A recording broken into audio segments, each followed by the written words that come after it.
بسم اللہ الرحمن الرحیم۔ پروگرام گفتگو کے ساتھ نعیم بلوچ آپ کی خدمت میں حاضر ہے۔ اس پروگرام میں ہم مختلف موضوعات پر گفتگو کرتے ہیں اور حسب معمول میرے ساتھ تشریف رکھتے ہیں جناب محمد رفیع مفتی صاحب۔ رفیع صاحب، آج ایک بڑے اہم موضوع پر ہم گفتگو کریں گے جس کا تعلق براہ راست قرآن اور حدیث سے تو نہیں ہے، لیکن وہ ایک بڑا سماجی مسئلہ ہے اور لوگوں نے اسے اٹھایا ہے۔ وہ کہتے ہیں کہ مذہب کی بنیاد پر دنیا میں بہت فساد پیدا ہوا، 30 ملین لوگ مذہب کی بنیاد پر مارے گئے، اور دعویٰ کیا ہے؟ اچھائی، حق، عدل۔ تو آپ ایک مذہب کی بنیاد پر اتنا فساد پیدا ہوتا ہے، اس کے بجائے آپ اچھائی پھیلانی نا آپ نے، تو مذہب کے نام پر آپ کیوں پھیلاتے ہیں؟ آپ بس ٹھیک ہے، سچائی، عدل، ایمانداری، ڈسپلن، یہ سبھی کچھ ہر کوئی انسان اس کو مانتا ہے، تو کسی مذہب کی بنیاد پر آپ اسے پیش کرنے کے بجائے، آپ اسے پروپوگیٹ کرنے کے بجائے آپ انسانیت کا نام لیں کہ انسان میں یہ ہوتا ہے۔ آپ اس کا نام کیوں اسلام رکھتے ہیں؟ آپ اس کا نام کیوں یہودی رکھتے ہیں؟ آپ اس کا نام کیوں ہندو مت رکھتے ہیں؟ آپ سیدھا کہیں کہ انسان میں یہ اچھائیاں ہیں اور اس کو ہم اچھا سمجھتے ہیں اور اس کے تحت زندگی بسر کرنی چاہیے۔ تو کیا جواب دیں گے آپ اس کا؟ بسم اللہ الرحمن الرحیم۔ اصل میں بات یہ ہے کہ مذہب کے حوالے سے اگر اصولی بات کی جائے تو وہ ایک الگ چیز ہے، اور یہ جو میں پہلے اس پر بات کرنا چاہوں گا کہ جو انسانیت یا انسان کی بھلائی یا اس طرح کے پہلو جو ہیں،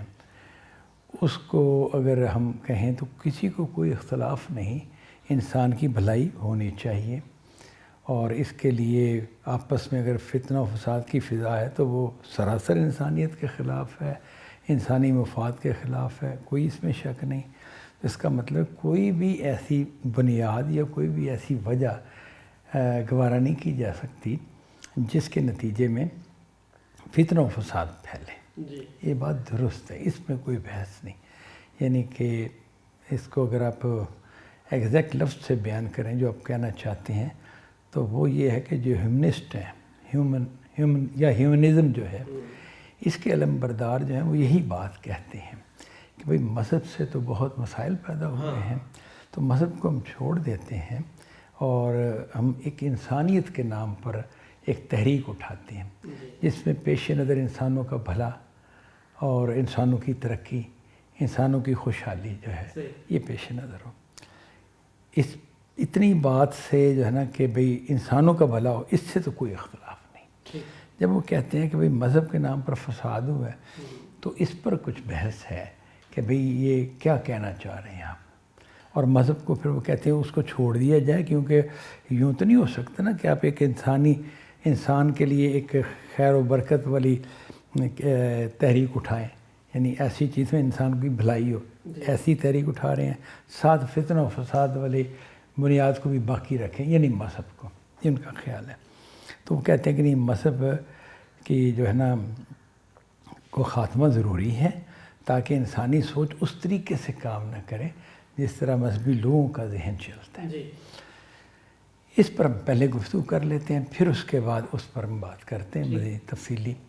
مذہب کے حوالے سے بات یہ ہے کہ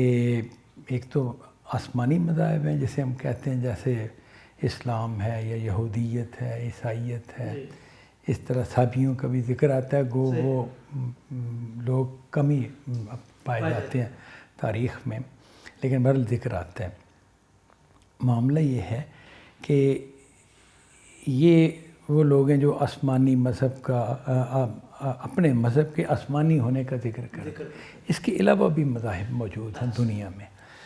جو انسانوں کی ایجاد کردہ ہیں، یا کچھ ریفارمرز جو تھے انہوں نے اپنے آراء، تصورات دیے مختلف۔ کچھ مذہب شاید خدا کی طرف سے ہی آئے ہوں، لیکن اب بالکل ان کی شکل بگڑ گئی اور وہ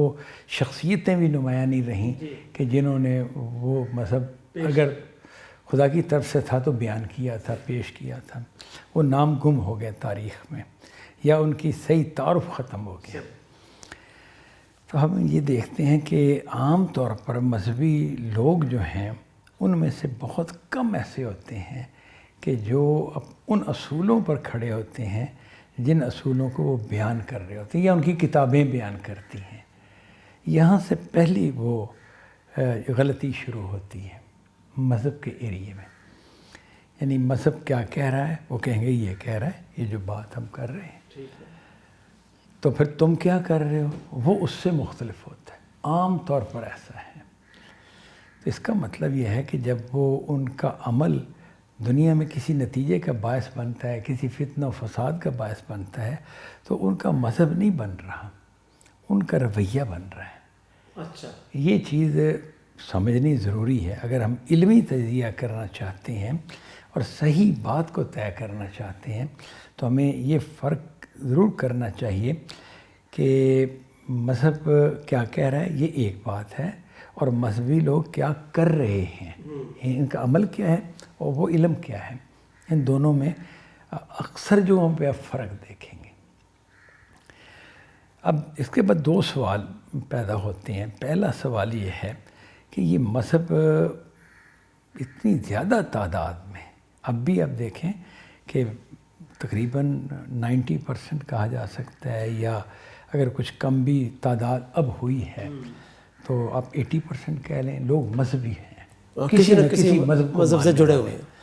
یا بہت اس میں عمل کرنے والے ہیں یا کم عمل کرنے والے، لیکن اپنے آپ کو اس مذہب سے منسلک کرتے ہیں۔ اس کی کیا وجہ ہے؟ اس کی وجہ میرے خیال میں جو ہے، اس پر بھی بات ہو سکتی ہے ویسے، وہ یہ ہے کہ انسان فطری طور پر مذہبی ہے۔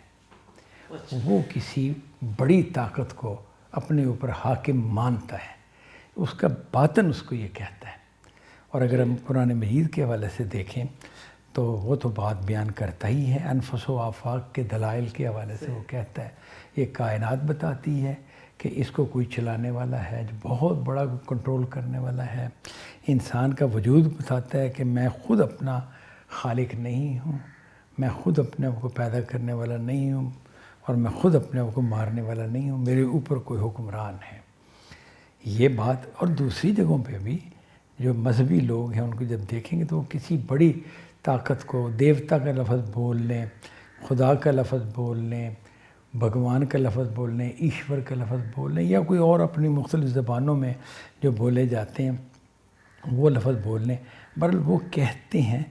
میں کہوں گا کہ کہنے پہ مجبور ہیں، کیونکہ ان کے اندر سے یہ بات اٹھتی ہے، انسان فطری طور پہ مذہبی ہے۔ اس سے بغاوت بھی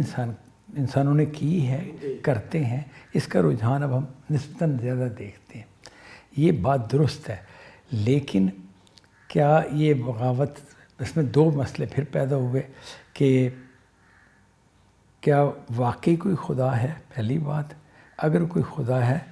تو وہ کون ہے جس کو ہم خدا کہیں گے؟ مختلف مذاہب کے لوگ کہیں گے جی جس کو ہم کہہ رہے ہیں نا وہ خدا ہے۔ میں بھگوان کی ایک مورتی بنائی اور کہا خدا یہ ہے،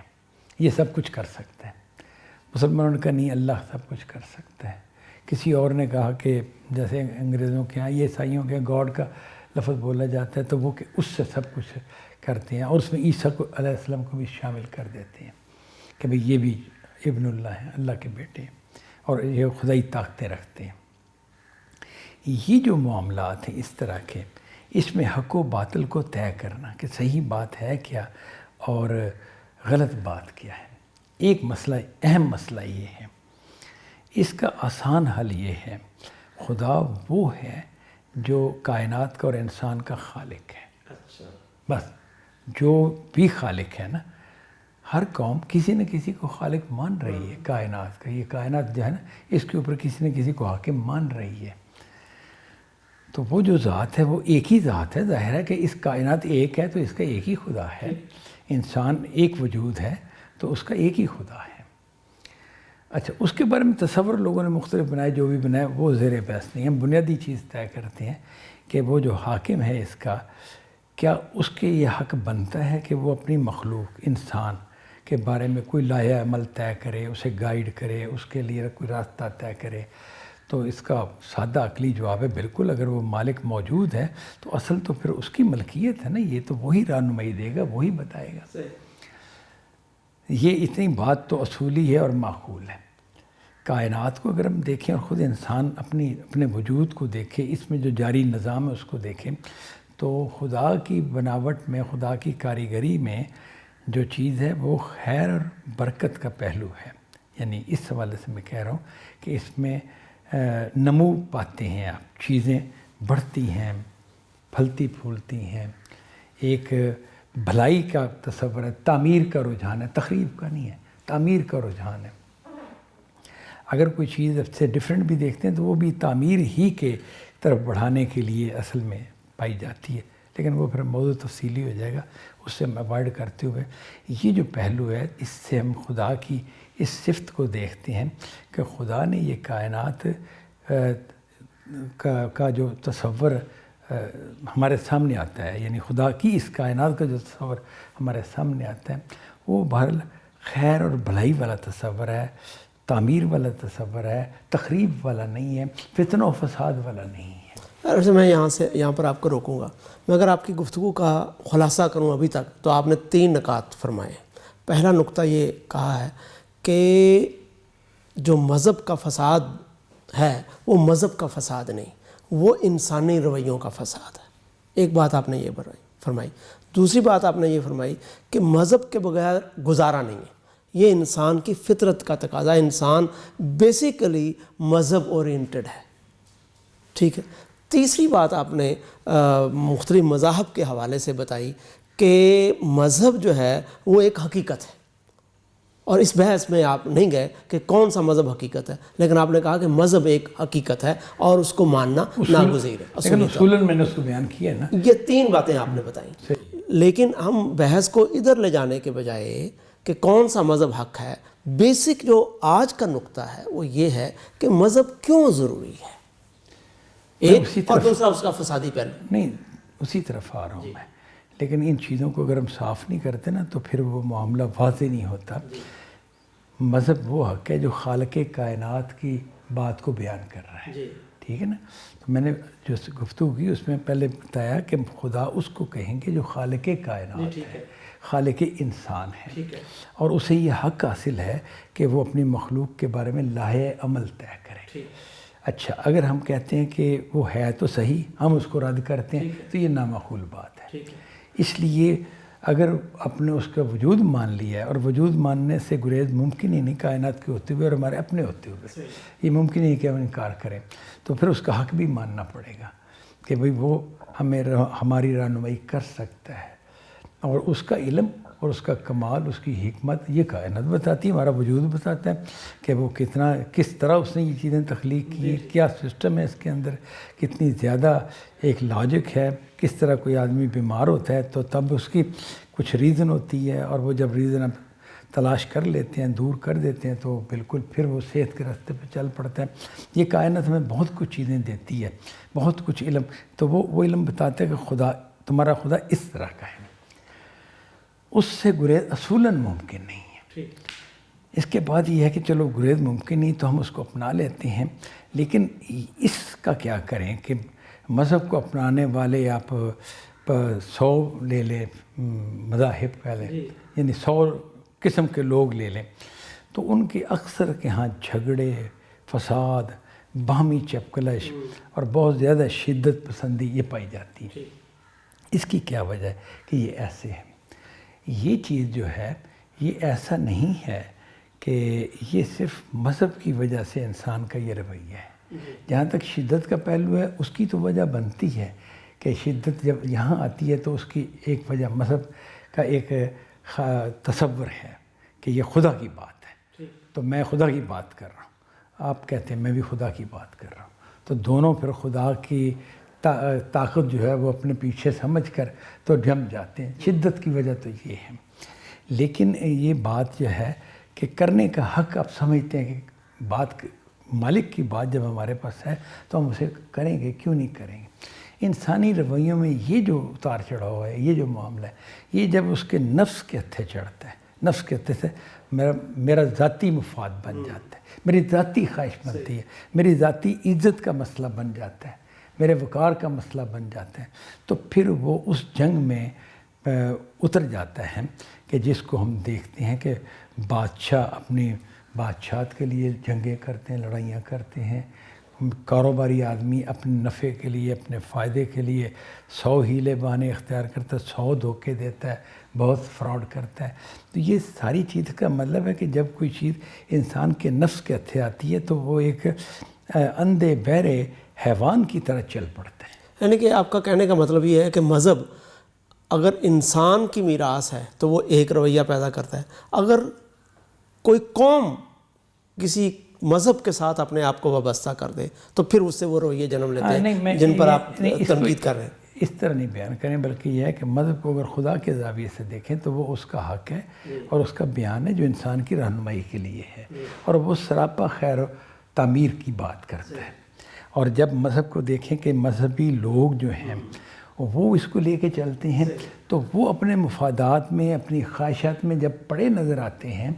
تو پھر وہ فتنہ و فساد کی فضا جنم لیتی ہے اور پوری شدت سے جنم لیتی ہے۔ شدت کی وجہ یہ ہے کہ ہر کوئی سمجھتا ہے کہ خدا میرے پیچھے کھڑا ہے، میں خدا کی طاقت سے یہ بات چل رہا ہوں، حق صرف مجھے ہی ہے، کیونکہ خدا کو حق ہے تو میں خدا کا بندہ ہوں یا خدا پر ایمان رکھتا ہوں، لہذا مجھے حق حاصل ہے، یوں وہ طے کر لیتے ہیں۔ اور پھر شدید وہ تو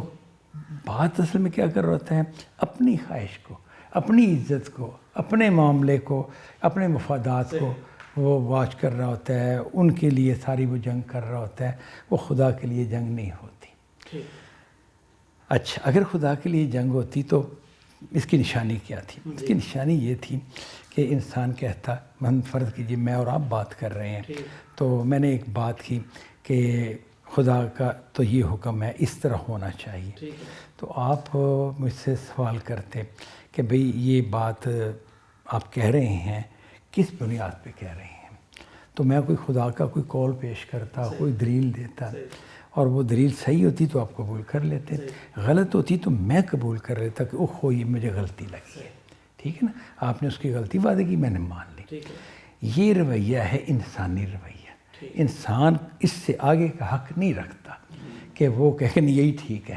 کیونکہ جب وہ ایسا کرے گا تو یہ خدا کی کہی ہوئی بات نہیں ہے، خدا کا بتایا ہوا طریقہ نہیں ہے۔ گویا کہ میں نے خدا کی بات آپ نے مجھے بتائی، وہ تمہارے والی نہیں ہے، دوسری ہے، میں نے اس کو تو ادھر ہی رہنے دیا، وہ ہے کہ نہیں ہے، میں نے کہا نہیں جو کچھ میں کہہ رہا ہوں یہ ٹھیک ہے، یہ میں تو میں ہوں، یہ میں خدا نہیں ہوں، ٹھیک ہے نا، یعنی یہ خدا نہیں ہے بول رہا، خدا والی بات تو ادھر رکھ دی۔ وہ آپ کا تقاضا ہے کہ یار دیکھو خدا والی بات جو تمہارے منہ سے نکل رہی ہے وہ ہے یا جو میں بتا رہا ہوں وہ ہے، اس پہ غور کرو، تو غور نہیں کرنا کیونکہ میرے مفادات اس سے وابستہ ہے، میری خواہشات، یہ فتنہ و فساد کی بنیاد بنتی ہے۔ اور اس میں کوئی شک نہیں کہ انتہائی فتنہ و فساد پھیلا ہے، لوگوں نے اپنے مفادات مذہب کے ساتھ وابستہ تھے، ہوتے ہیں، کیونکہ مذہب جو ہے اس کو اگر ہم اس طرح بیان کریں کہ مذہب کی ایک دکان ہے تو یہ سب سے زیادہ چلنے والی دکان ہے، اس کا گاہک یوں سمجھیں کہ من اصل مجموع تمام انسان ہیں، اور بہت ہر انسان بہت شدت کے ساتھ اس کا گاہک ہے، کیونکہ اس میں اس دکان پر اسے خدا سے واسطہ پڑتا ہے، وہ خدا سے معاملہ کرتا ہے، خدا سے لینا چاہتا ہے کچھ، ٹھیک ہے نا، تو جب وہ اس پر ایمان رکھتا ہے تو پھر اس کا مطلب ہے یہاں پر وہ آتا ہے تو اپنا سب کچھ لٹا دیتا ہے۔ اسی وجہ سے دھوکے بھی اسی دکان پر زیادہ ہوتے ہیں، اور انسان کی خواہشات بھی اگر وہ دھوکہ دینا چاہے، فراڈ کرنا چاہے تو ادھر زیادہ پوری ہوتی ہیں۔ اچھا، یہ درست بات آپ کی کہ یہ آپ وہ رویے بیان کر رہے ہیں جو مذہب کی بنیاد پر۔ اچھا، یہ ٹھیک ہے، بات ٹھیک ہے، کہا جاتا ہے کہ 30 ملین لوگ مذہب کی بنیاد پر مارے گئے، لیکن یہ سٹیٹکس دوسرے وجوہات سے بہت کم ہے۔ مثلا اگر ہم سیکنڈ ورلڈ وار ہی کی بات کریں تو اس میں کم از کم 60 ملین ہے، اور اس سے بڑھ کر 80 ملین تک کے لوگوں کو بھی کہا جاتا ہے کہ وہ اس میں مارے گئے۔ لیکن میں ٹھیک ہے، ہم بات آپ کی مان لی، لیکن میں اس کا ایک پہلو ہے جس کو آپ کہتے ہیں کہ مذہب اس کا ذمہ دار نہیں، لیکن ہم مانتے ہیں کہ اللہ تعالیٰ نے حکم دیا اپنے رسولوں کو جو ان پر ایمان لائے کہ ان کو مارو جو تم پر ایمان نہیں لائے، اور پھر رسول اگر ان کی دعوت کے نتیجے میں لوگ ایمان نہیں لاتے تو اللہ تعالیٰ نے پوری بستیاں تباہ کر دیں مذہب کے نام پر۔ قرآن اس پر شاہد ہے، وہ تو سیدھا اللہ تعالیٰ اگر میں دوسروں کی بات الفاظ لوں کہ فساد اور قتل ہوا، وہ تو خالص مذہب اس کی ذمہ داری ہے۔ ہاں، یہ جو بات ہے نا، یہ ایک پورا موضوع ہے کہ بھئی اس معاملے میں انسان نے سمجھنے میں کیا غلطی کی ہے، قرآن کی بات کیا ہے یا جو مذہب نے بات بیان کی ہے وہ اصل میں کیا ہے۔ یہ ایک الگ ٹاپک ہے، اس پر مختصراً میں بات کر لیتا ہوں کہ خدا نے یہ کبھی نہیں کہا کہ جو ایمان نہیں لاتا اسے قتل کر دیا جائے۔ حالانکہ بات اب یہ کہہ رہے ہیں کہ نہیں کہا ہے، ہاں، سورہ توبہ میں واضح طور پر کہا ہے، سورہ توبہ میں ہے یا فلاں جگہ پر ہے، لیکن اختیار و ارادہ کی آزادی کے لفظ جب بول دیے اور یہ کہا کہ بھئی تم نے اپنے ارادے سے میری اطاعت کرنی ہے، کرنی چاہو تو کر لو گے، نہیں کرنی چاہیے تو نہ کرو گے۔ اس نے کہہ دیا کہ چاہے تم شکر گزاری کرو یہاں یا نہ شکری کرو، نتیجہ ہم وہاں دیکھیں گے آخرت میں۔